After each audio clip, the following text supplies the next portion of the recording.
지난주에는 허리띠 나왔고 오늘은 의의 호심경이라는 두 번째 무기로 말씀을 나누도록 하겠습니다.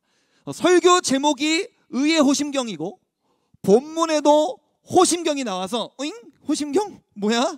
자주 쓰는 단어가 아니다 보니까 의아할 수 있는데요. 지난주에 봤던 목사님이 잠깐 보여줬던 그림을 한 번 더 보여주면서 좀 설명하고 싶어요. 그림 한번 보여주겠어요? 로마 군인의 사진을 목사님이 보여주면서 지난주에는 허리띠, 튜닉을 묶었던 허리띠를 이야기했었고요. 오늘은 두 번째 시간으로 호심경인데 호심경을 세 번역으로 목사님이 읽어보니까 가슴막이 이렇게 돼 있더라고요. 갑옷을 잘 보세요.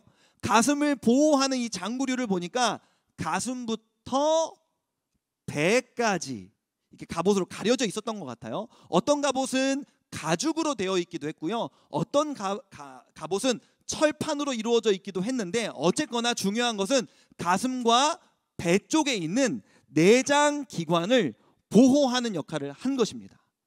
영적 전쟁에 대해서 우리가 계속 살펴보고 있는데요. 첫 번째는 진리의 허리띠였다면 두 번째 무기로 가슴막이 호심경이 나왔습니다. 왜 두 번째 무기가 호심경일까요? 여러분 생각해 보십시오. 목사님이 만약에 여러분에게 여러분 우리의 마음이 어디 있습니까? 라고 질문한다면 마음이 어디 있는지 손으로 가리켜 봅시다 하면은 어떻게 하시겠어요? 이렇게 하시겠죠. 이렇게. 여러분 마음이 거기 있습니까? 거기는요 심장이 있는 곳이에요. 우리는 심장 쪽에 마음이 있다고. 마음은 뭐 이렇게 생물학적인 것도 아니고 어디 있는지 사실은 모르는 건데 마음이 아파요 하면 마음이 아파요. 마음이 어디 있어요? 여기 있어요. 이런단 말이에요. 우리 현대인들은요 심장에 우리의 마음과 감정이 있다고 생각합니다. 성경 시대의 사람들도 심장은 아니었지만 이 사람의 내장 기관에 마음과 감정이 있다라고 생각했었어요. 우리 예레미야 애가서 2장 11절을 보면 하나님께서 내가 너무 속상하다라고 이야기하시면서 이런 고백을 하시는데 한번 읽어볼게요. 시작. 내 눈이 눈물에 상하며 내 창자가 끊어지며 내 간이 땅에 쏟아졌으니 이는 딸 내 백성이 패망하여 어린 자녀와 젖 먹는 아이들이 성읍 길거리에 기절함이로다. 아멘. 처음에 보니까 눈에 눈물이 났대요. 그러니까 슬프다는 거죠. 뒤에 보니까 막 뭐 패망하고 뭐 길거리에서 뭐 애들이 기절하고 막 이렇게 되게 슬픈 상황인 거예요. 나 너무 슬퍼. 지금 나 너무 슬퍼. 이 감정을 어떻게 하나님께서 표현하셨습니까? 두 가지 내장기관이 나오네요. 창자, 간, 뭐 이렇게 나왔어요. 좀 약간 잔이네요. 창자가 끊어지며 간이 땅바닥에 쏟아졌다. 이러면서 내가 너무 마음 아프다. 내가 너무 감정이 속상한 감정이다라는 이 표현을요 내장기관을 위해서 사용하는 것을 볼 수 있어요. 이 한 구절만 그런 게 아니라 목사님이 한 5구절 6구절을 이렇게 뽑아놔서 다 쭉 읽으려다가 시간의 단축을 위해서 한 구절만 뽑아온 것이지 성경 곳곳에서 내가 너무 마음이 아프다 속상하다 할 때 창자, 간 뭐 이런 이야기가 엄청 많이 나오거든요. 그러니까 이 성경 시대 사람들도 우리의 마음과 감정이 이 내장기관에 있다고 생각을 했던 거예요. 왜 우리가 두 번째 무기로 호심경을 장착해야 하는가? 사단은 우리의 마음과 감정을 공격하기 때문에 우리 마음과 감정을 잘 방어하고 다스려야 한다고 성경은 이야기하는 것입니다. 요한계시록 2장 12장 10절 하반절을 보니까요 이 마귀에 대해서 뭐라고 이야기하냐면 한번 읽어볼게요. 10절 하반절입니다. 시작. 우리 형제들을 참소하던 자 곧 우리 하나님 앞에서 밤낮 참소하던 자가 쫓겨났고 하면서 이 사단에 대해서 지금 묘사하고 있는 건데요. 사단은 어떤 자래요? 참소하는 자래요. 참소하는 자. 뒷부분에 보니까 밤낮 참소한대요. 참소가 뭐예요? 참소도 이게 자주 쓰는 단어가 아니잖아요. 참소를 국어사전에서 찾아보니까 악한 말로 남을 헐뜯음. 두 번째 뜻을 보니까요. 상대에 대하여 거짓말까지, 거짓으로 꾸며서까지 그 사람에 대하여 안 좋게 말함. 이게 이제 참소라는 뜻이라는 거예요.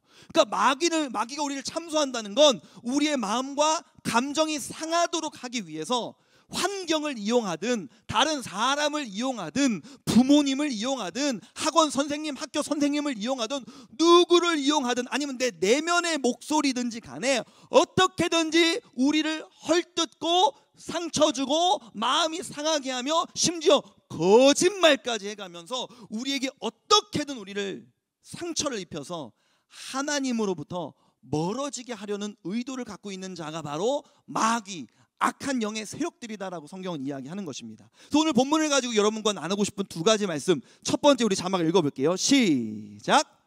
감정에 대한 공격을 주의하라. 마귀는 참소하는 자입니다. 그 참소라는 이 방법을 사용해서 우리의 감정을 공격하니 호심경을 잘 붙여서 이 감정에 대한 공격을 방어해야 된다는 거예요. 여러분, 사람의 인격을 지정의라고 흔히들 이야기하거든요. 지정의 뭐예요? 이성, 지식, 지성, 그 다음에 감정, 의지, 이렇게 이제 분리해서 이제 설명하는 것이죠. 그런데 여러분 보세요. 감정이 여러분 너무 격해져서 이성이 마비됐던 적이 있습니까? 감정이 너무나 격동해서 이성이 그냥 뭐 아무런 역할을 하지 못하고 마비돼 버린 적이 있나요? 지난 주일에 우리 청소년 팀에 김규림 목사님이 사임하셨어요. 김규림 목사님이 서현 중등부 이제 담당 목사님이신데요. 혹시 어린이 부서 때 우리 목사님께 배웠던 친구들이 있을지 모르겠어요. 우리 목사님께서 우리 분당우리 교회에서 10년 동안 사역하시다가 저기 남쪽에 광주에 있는 한 교회에서 목사님께 목사님 너무 좋으신 분이셔서 저희가 담임 목사님으로 모시고 싶어요라는 그걸 이제 청빙이라고 하는데요. 청빙 제의를 받으셔서 목사님 고민하시고 기도하시다가 이제 광주로 내려가게 되셨어요. 우리가 너무나 정들었던 교역자가 이제 떠나게 되니까 목사님이 이제 같은 팀이기도 하고 너무 이렇게 친하니까 목사님이 이제 담당해서 김규림 목사님의 송별회를 준비했어요. 목사님이 사회를 보고 막 이것저것 하는데 마음속으로 이렇게 생각을 했죠. 이성적으로 너무너무 제 마음이 속상하고 이제 슬프잖아요. 헤어지니까. 그래서 절대 울지 말자. 절대 울지 말자. 절대 울지 말자 하고 이제 하는데 사회를 보고 뭐 첫 번째 순서, 두 번째 순서, 담임 목사님의 격려의 말씀 뭐 이렇게 순서를 진행하다가 마지막으로 우리 여기 동역자들 우리 김규리 목사님 축복해 주셨으면 좋겠어요 하고 손을 뚝 뻗어갖고 너는 물된 동산 같겠고 하다가 목사님이랑 눈이 마주치고 눈이 마주쳤는데 제 눈에서 눈물이 막 붕 터지면 이러면서 제가 축복을 했거든요. 머릿속으로 무슨 생각을 했겠어요? 이러면 안 되는데, 이러면 안 되는데, 울지 않기로 했잖아. 이러면 말도 못해. 우리 김규리 목사님 위해서 기도합시다. 막 이러면서 제가 이렇게 인도를 했거든. 감정이 너무나 격동치니까 이성적으로 무슨 생각을 해도 내 감정이 통제가 안 되는 거예요. 여러분 이런 적 있어요?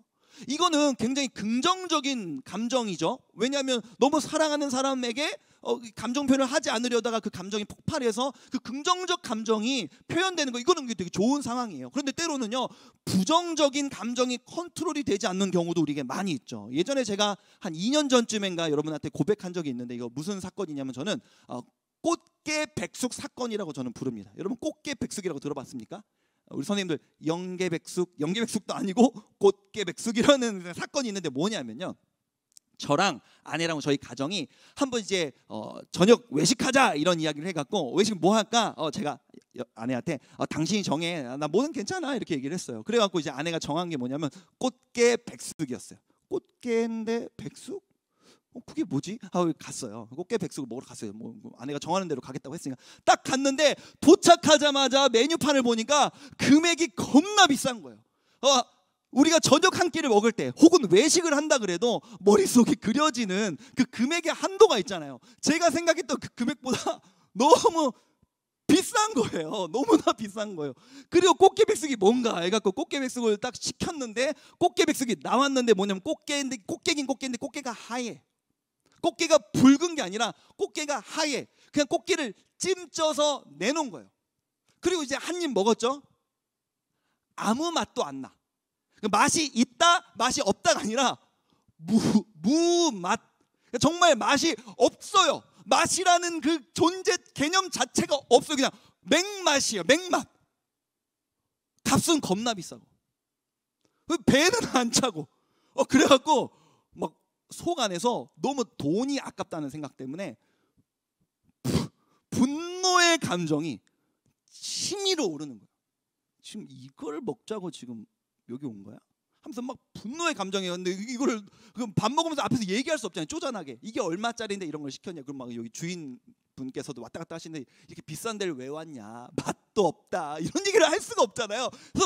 그래서 막 분노에 찬 이게 막 그런 감정으로 이렇게 있다가 차를 타고 집으로 오는데, 원래 제가 잘 그러진 않는데, 자주 그러진 않는데 운전을 막 붕붕 막 이렇게 하면서 막 너무 화가 나갖고 통제가 안 돼서 붕붕 막 이러면서 제가 운전을 한 거예요. 근데 여러분 머릿속으로 무슨 생각을 했겠어요? 야, 이 쪼잔한 자식아, 너 지금 비싼 음식 먹었다고. 근데 그 비싼 음식 먹었는데 맛 좀 없다고 너 지금 이런 반응을 하는 거야. 이 쪼잔한 놈아, 너 집에 가서 아내가 왜 그러냐고 물으면 뭐라고 대답할 거야? 쪽팔리게 뭐 이러면서 막 저한테 막 이렇게 얘기를 하는데 감정이 통제가 안 되는 거야. 막 붕 이러면서 이제 집에를 갔어요. 나중에 이제 아내와 그런 대화를 하는데, 나 이래서 너무너무 화가 났다, 이해가 안 됐다라고 얘기했더니 아내가 너무나 속상해 하면서 뭐라고 말하냐면, 여보, 꽃게백숙 내가 먹고 싶었을 것 같아? 저희 아내는요 해산물 쪽을 아예 못 먹어요. 몸에도 안 받고 되게 그런 것들을 못 먹거든요. 그러니까 아내가 좋아하는 음식이 아니에요. 근데 저희가 외식을 하게 된 그 경위가 뭐였냐면, 저희 그 하윤이 첫째 둘째가 둘 다 폐렴에 걸렸는데 릴레이로 걸려갖고 한 일주일 간격으로 릴레이로 걸려서 첫째가 폐렴에 걸리고 그 다음에 둘째가 폐렴에 걸리고 그래서 입원했었거든요. 그러니까 아내가 걔네 애들을 병간호하면서 아내도 폐렴까지는 아닌데 막 고열에 기침에 아내까지 와서 아내 막 그런 그 막 몸살 기운과 그 폐렴의 증상 가운데에서 애들을 계속 병원에 입원한 상태로 간호했었거든요. 그러니까 애들이 막 너무나 기침도 많이 나고 열도 나오니까 뭐 먹을래 그러면 나 먹고 싶은 게 없어. 나 아무것도 안 먹고 싶어. 이렇게 2주 3주를 보내다가 조금 애가 정신을 차리고 폐렴이 나오면서 딱 한마디 했는데 뭐냐면, 나 꽃게 먹고 싶어, 이렇게 얘기를 한 거예요. 근데 애들은 매운 꽃게를 못 먹잖아요. 그게 한 2년 전이니까 애들이 막 5살 6살이니까요 매운 꽃게를 못 먹으니까 저희 아내는 꽃게 백숙을 검색해서 산 건데, 자기를 위한 것도 아니고 애들이 2주 3주 거의 한 달 동안 아프다가 처음으로 먹고 싶어 했던 그 꽃게 백숙 사 먹으면서 이 아빠가 비싼 거 먹는다고, 이렇게 맛도 없는 거 먹는다고 막 분노하는데, 안 그래야지 하는 통제가 안 되는 거예요. 여러분 그런 적 있어요? 마귀는 이렇게 우리의 감정을 공격합니다. 우리 감정을 후벼 파서 부정적인 감정을 일으켜버리면요 이성이 마비가 돼요. 신앙이고 뭐고 막 한 번에 포기해버릴 수 있습니다. 여러분 생각해 보세요. 교회에서 어떤 친구가 완전 싸웠다. 그 친구와의 관계가 완전 빠박났다. 교회 안 가. 다음 주부터 교회 안 가. 아이씨, 내가 교회 왜 가 굳이. 이런 마음 드는 게 인간의 연약한 감정이라고요. 내가 교회에서 좋아하는 남자친구 여자친구를 사귀었습니다. 그런 일이 우리의 삶에 올까요? 온다고 칩시다. 사귀었다가 헤어졌어요. 나 다음 주 교회 안 가. 왜? 얼굴 보기 민망해. 친구와의 관계가 틀어지면, 좋아하는 이성과 헤어지게 되면 민망함, 쟤 나쁜 애야, 나에 대해서 욕했어, 이런 분노의 감정 때문에 신앙이고 뭐고 내팽겨 쳐버리는 게 인간이라는 거예요. 감정이 그냥 이 통제가 안 돼버리면 이성이고 뭐고 그냥 마비가 돼버리는 게 인간입니다. 여러분 모의고사를 망쳤다. 이건 연습이야. 모의고사는 연습이야. 막 이성적으로 통제가 됩니까? 우울하죠. 나 이러다 수능 망하는 거 아니야? 그러다 만약에 수능을 망했다. 뭐 내년에 기회가 있을 수도 있어. 인생은 길어. 하나님께서 내 삶을 인도하실 거야. 이런 이성이 작동이 안 돼요. 그냥 우울한 거예요. 내 인생 망했다. 난 망했다. 막 이러면서 막 그냥 한없이 어두움만 지는 게 연약한 인간입니다. 마귀는 이렇게 우리의 감정을 공격해서 우리의 이성을 마비시켜 버리니 우리의 감정을 주의해야 한다는 거예요. 성경을 보면요, 성경에 예수님의 제자들도 마귀의 이 감정의 격동을 경험하니까요 이성이 통제가 안 돼요. 우리 누가복음 9장 54절을 볼까요? 누가복음 9장 54절 한번 읽어봅시다. 시작. 제자 야고보와 요한이 이를 보고 이르되, 주여, 우리가 불을 명하여 하늘로부터 내려 저들을 멸하라 하기를 원하시나이까. 이거 완전 분노해서 읽는 거거든요. 예수님이 길을 걸어가시는데, 예수님 유대인이셨으니까 사마리아 사람들이 예수님을 막 비아냥거리고 환영해주지 않고 예수님을 무시하니까 제자들이 예수님을 사랑하는 마음에 근데 이제 분노하게 된 거예요. 분노의 감정 때문에 이성이 마비가 돼서 예수님께 지금 뭘 아뢰고 있는 거냐면, 예수님, 우리에게 능력이 있지 않습니까? 하늘로부터 불을 내리도록 하여서 저들을 죽여버립시다. 살인하자고 지금 제안하고 있는 거예요. 저들을 죽여버립시다. 감정이 통제가 안 돼서 죽이자는 거예요, 사람을. 이어지는 요한복음 18장 10절을 볼까요? 함께 읽어보겠습니다. 시작. 이에 시몬 베드로가 칼을 가졌는데 그것을 빼어 대제사장의 종을 쳐서 오른편 귀를 베어버리니 그 종의 이름은 말고라. 이름까지 나왔어요. 베드로가 말고라는 사람의 귀를 잘랐답니다. 물론 베드로의 마음에 어떤 이유가 있었을지 몰라요. 왜냐하면요, 막 많은 군사들이 와서 예수님을 십자가에 못 박으려고 막 몽둥이 들고 와서 예수님 막 때리면서 예수님 멱살 잡고 끌고 가는 걸 지금 베드로가 보고 있는 거거든요. 얼마나 화가 나고 얼마나 열받아요. 그러니까 베드로가 분노를 주체하지 못해서 칼을 뽑아 들고 사람의 귀를 잘라버린 거예요. 휘둘러갖고. 분노의 감정이 드니까 사람을 죽이는 감정까지도, 죽이면 안 돼, 이런 이성이 통제가 안 되고 죽여버리고 싶다, 죽여야겠다라는 생각을 하는 것이 우리의 감정이 마비가 되면 벌어지는 일들이라는 것이죠. 여러분에게 통제되지 않는 감정이 있습니까? 목사님이 예를 든 지금 베드로와 혹은 요한과 야고보 혹은 목사님의 케이스에는요, 분노의 경우였죠. 분노뿐만이 아니라 통제되지 않는 우울감이 있으십니까? 통제되지 않는 외로움이 있으신가요? 통제되지 않는 불안함이 있으십니까? 이것은 마귀의 공격입니다. 마귀가 지금도 여러분의 감정과 마음을 공격하고 있습니다.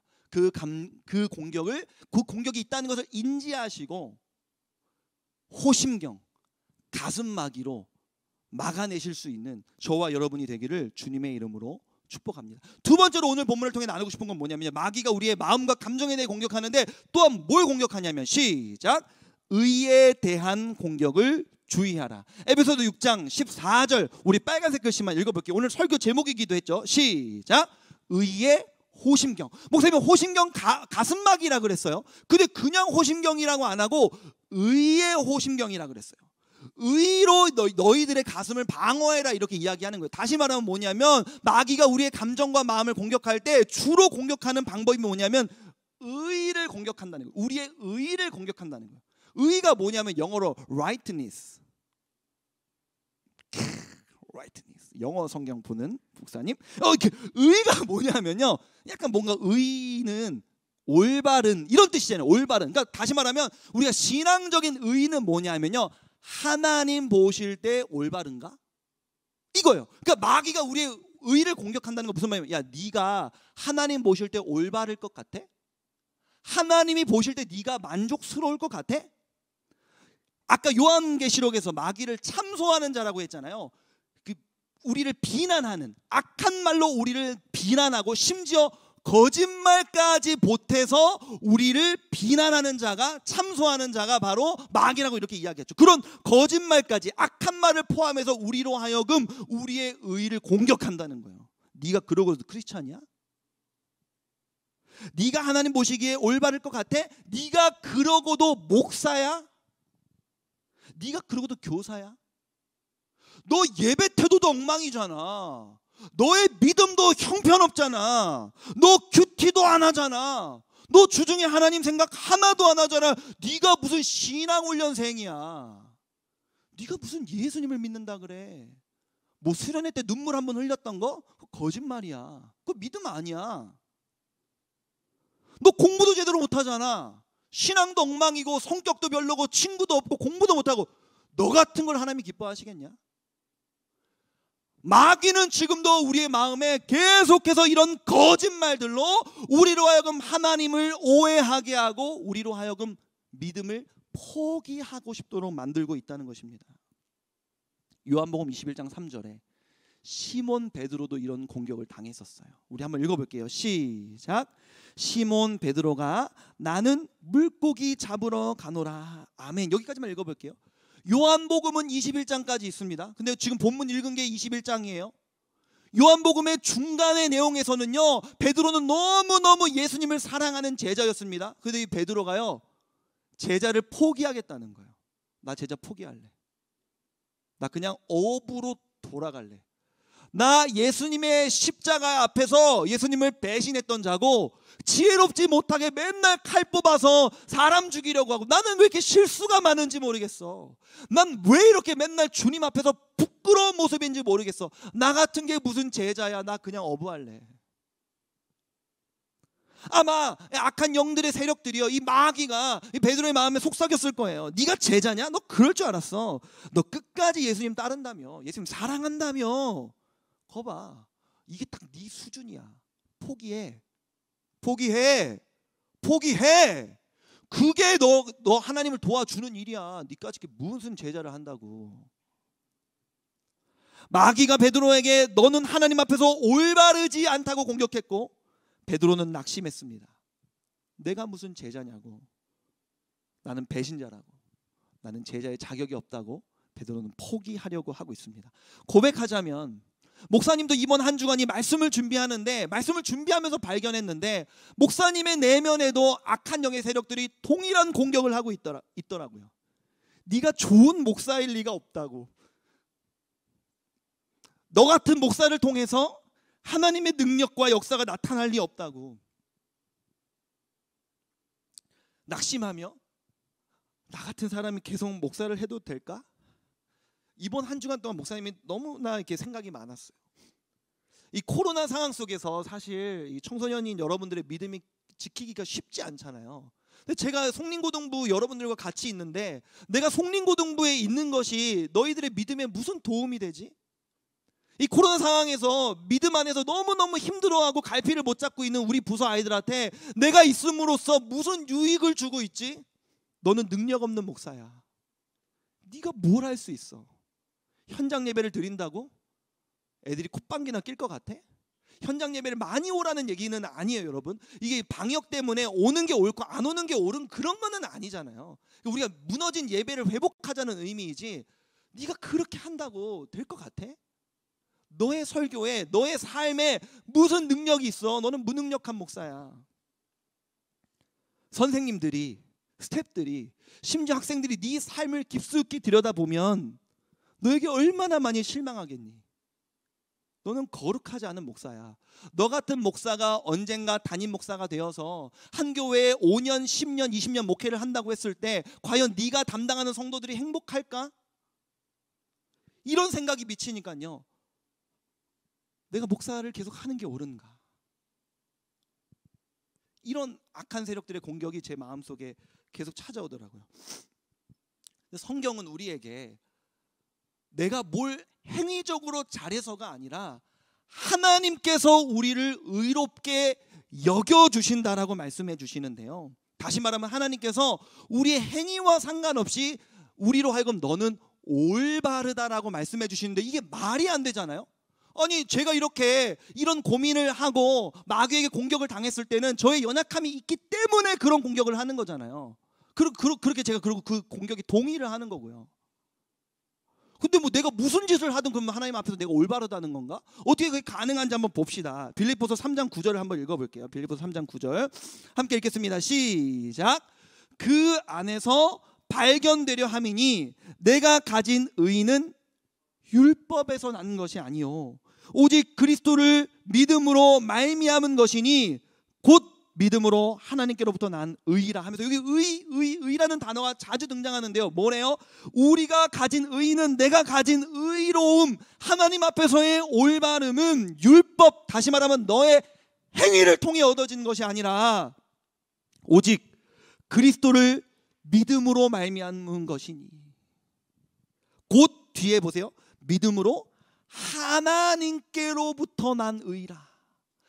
하나님께서는 너를 의롭다고 여겨주셔. 그런데 그 의는 네 의가 아니라 하나님의 의가 너에게 온 거야. 이거를 여러분 조금 어려운 말로 이거 기억해 놓으셨으면 좋겠어요. 전가된 의라고 이야기합니다. 전가된 의. 나에게서 나온 의가 아니라 구체적으로 말하면 예수님의 의가 나한테 전가된 거예요. 저는 이것을 여러분 이렇게 이해하기 쉽지 않을까봐 장기이식으로 설명하고 싶어요. 여러분 슬기로운 의사생활 시즌 2를 보니까요, 장기이식 얘기가 많이 나오더라고요. 장기이식이 뭐예요? 만약에 제가 심장병에 걸렸다고 칩시다. 제 심장은 고장이 나서 제 심장은 죽어가고 있어요. 저는 이 심장을 갖고는 죽을 수밖에 없는 존재예요. 그러면 병원에서 의사가 할 수 있는 최선의 일은 뭐예요? 심장 기증자를 정해서 내 죽은 심장은 떼어내고 살아있는 심장을 이식해야 이 환자가 살 수 있는 것이죠. 그런데 이 심장을 기증받기 위해서 이 심장을 기증하는 또 다른 누군가는 죽어야 합니다. 그 예수 그리스도께서 죽으심으로 우리에게 심장 장기 이식을 허용해 주셔서 그 예수 그리스도의 심장이 나에게 이식되어 나의 고장난 심장은 떼어지고 예수 그리스도의 이 살아있는 너무나 활력있고 깨끗한 심장이 나에게 이식되어 우리는 이렇게 살아있다라고 성경은 이야기한다는 거예요. 네가 지금 살아있는 것은, 네가 존재하는 것은 네가 잘나서 네가 의롭기 때문이 아니라 예수 그리스도의 생명이, 예수 그리스도의 심장이 너에게 이식됐기 때문이라고 이야기하는 것이 성경의 내용이라는 것입니다. 장기 이식 말고 또 다른 비유로 한 번만 더 설명해 볼까요? 이것을 성경에서는 여러 번의 옷으로 표현합니다. 우리는 누더기 옷을 입고 있었어요. 더럽죠. 우리의 옷은 더럽습니다. 누더기입니다. 그런데 예수님께서 우리의 누더기 옷을 벗기시고 자신의 너무나 좋은 명품 옷을 입혀주신 거예요. 그 사람들이 우리를 보고 이야기합니다. 하나님께서 우리를 보고 얘기해요. 야, 멋있다. 이거 제 옷 아니고 예수님이 준 옷인데요. 그러니까 그리고 너 명품 옷 입으니까 멋있네, 사람이 달라 보이네 라고 하나님께서 우리에게 말씀하신다는 거예요. 내 옷 아니에요, 내 옷 아니에요, 내 심장 아니에요. 주님이 우리에게 주신 옷을 입으니, 명품 옷 입으니 사람이 달라지네, 멋있네 라고 하나님이 우리를 여겨주신다는 것입니다. 사랑하는 여러분, 말씀을 마무리합니다. 마귀는 지금도 우리의 내면과 마음을 공격합니다. 첫 번째로는 감정을 공격합니다. 우울과 무력감과 분노로 신앙을 포기하고 싶도록 만듭니다. 또 두 번째로 우리의 의의를 공격합니다. 니까짓 게, 너 같은 게, 거짓말과 과장으로 어떻게든 우리를 하나님으로부터 떨어뜨려 놓기 위하여서 우리에게 계속해서 내면의 목소리를 들려주고 있다는 것입니다. 사랑하는 여러분, 이번 한 주간 우리가 함께 나눌 이후의 찬양의 이 믿음의 선포를 통하여서 의의 가슴막이, 의의 호심경, 나의 의는 이 내 의가 아니고 예수 그리스도로부터 전가된 의라는 이 의의 가슴막이를 붙이고 사단의 이 맹렬한 공격들을 이겨낼 수 있는 저와 여러분이 되시기를 주님의 이름으로 축복합니다. 우리 함께 찬양하기를 원하는데요, 찬양의 가사가 이렇습니다. 원수가 나를 정죄할 때도, 니까짓게 정죄할 때도 난 의롭게 설 수 있네. 왜? 예수 그리스도의 의가 내게 있으니까. 저 어둠의 권세는 더 이상 내 삶에 힘이 없다. 그래서 믿음으로 선포하면서 주님께 말씀을 기억하시면서 함께 고백하길 원합니다. 함께 찬양하겠습니다. 6월절 어린 양의 피로 나의 삶의 문이 열렸네. 저 어둠의 권세는 힘이 없네. 주 보혈의 능력으로 원수가 날 정죄할 때에도 난 의롭게 설 수 있네. 아멘. 난 더 이상 정죄함 없네. 난 주 보혈 아래, 난 주 보혈 아래 있네. 그 피로 내 죄 사했네.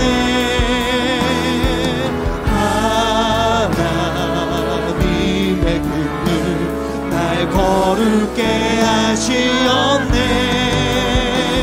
난 주 보혈 아래 있네. 난 원수의 어떠한 공격에도 더 이상 넘어지지 않네. 난 주 보혈 아래 있네. 우리 한 번 더 고백하길 원합니다. 6월절 어린 나의 삶의 문이, 저 어둠의 권세는 힘이 없습니다. 저 어둠의 권세는 힘이 없네. 주 보혈에 아멘. 원수가 날 정죄할 때에도 난 의롭게 설 수 있네.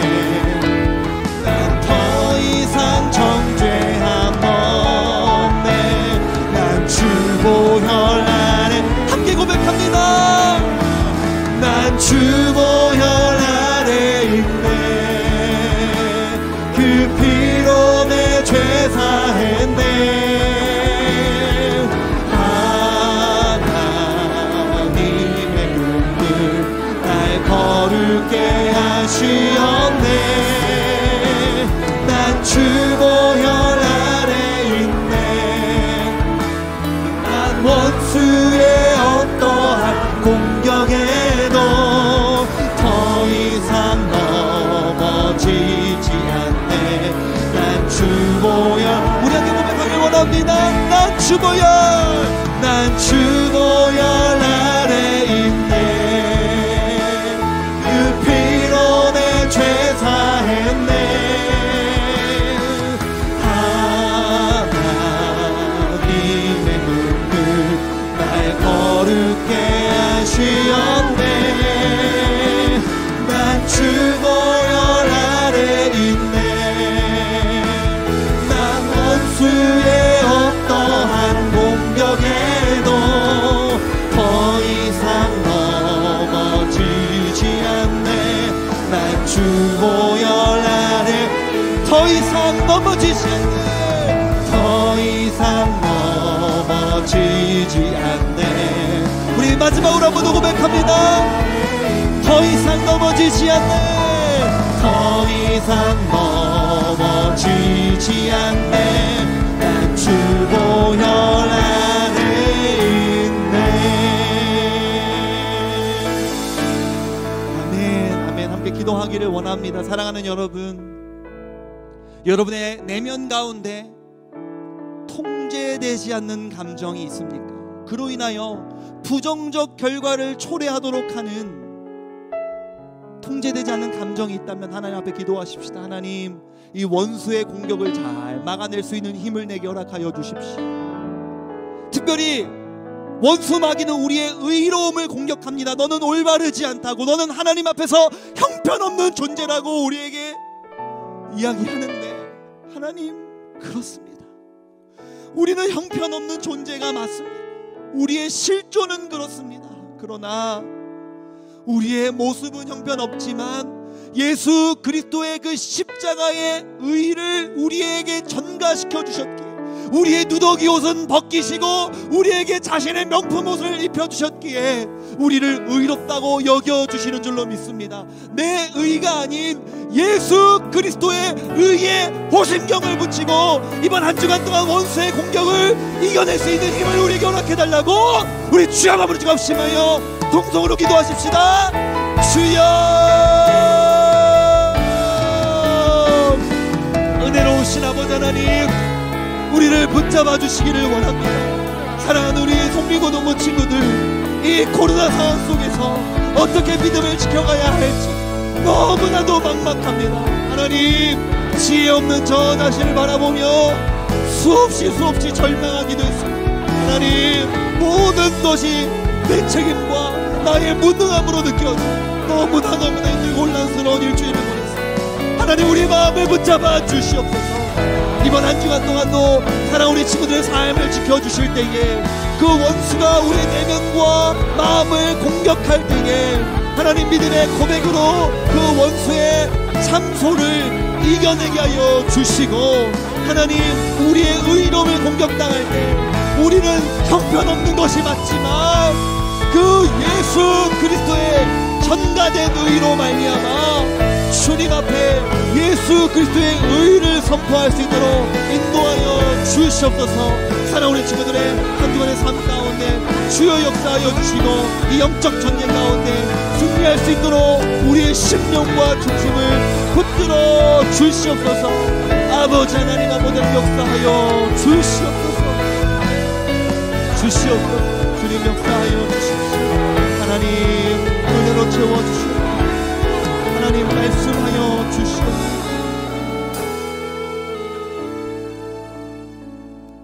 은혜로우신 아버지 하나님, 사람이 얼마나 연약한지 감정이 조금만 건드려줘도 깊은 절망에 빠져 헤어나오지 못하는 존재인 것 같습니다. 이런 원수의 공격 가운데 이번 한 주간 하나님 의지하며 이제 원수가 우리의 감정을 공격한다는 사실을 알았으니 그 공격에 맞서 싸우는 우리가 되게 하여 주십시오.